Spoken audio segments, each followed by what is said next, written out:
On the 24th of February 2022, Russia attacked Ukraine.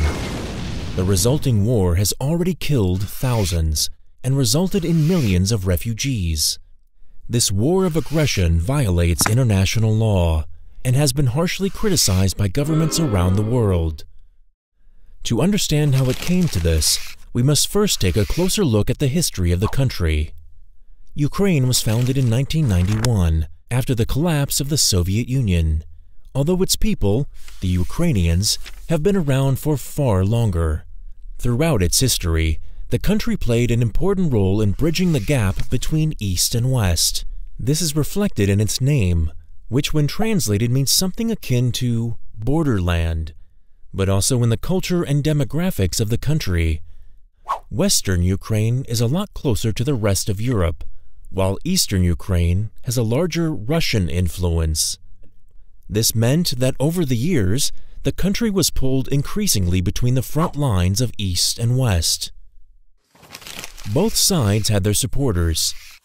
One option was to pursue a closer relationship with Russia. That promised security through a strong ally. On the other hand, there was the possibility to work together with the West, where a possible membership in the European Union promised economic help for the relatively poor country, and a NATO membership could mean protection and independence from Russia. One government followed the next, some pro-Russian, some pro-European. A clear decision was never made, though, and the tensions within the country grew and grew. One result of these tensions were the countrywide protests in 2013 against the then pro-Russian government. Russia capitalized on the ensuing chaos, annexed Crimea, and started supporting pro-Russian rebels in eastern Ukraine at the same time.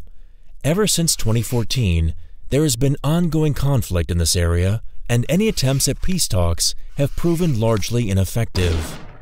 In February 2022, the Putin-led Russia formally recognized the independence of these regions in the east and started a large-scale invasion of Ukraine a few days later.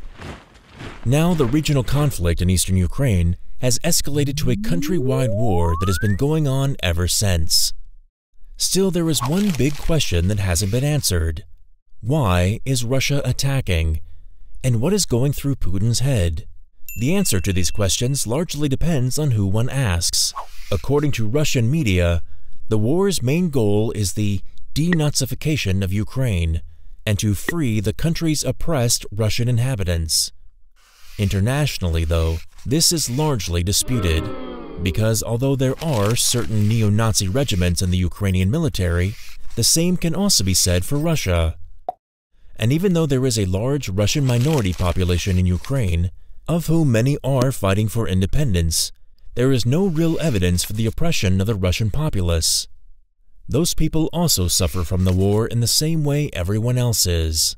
Many experts assume instead that Putin's actions are supposed to prevent a possible partnership between Ukraine and the West, or even a closer relationship with NATO. An independent, Western-oriented Ukraine would not only be bad for Putin's influence on the region, but also for Russia's economy.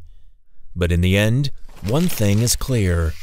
War is always the worst option, as it brings suffering, death, and destruction.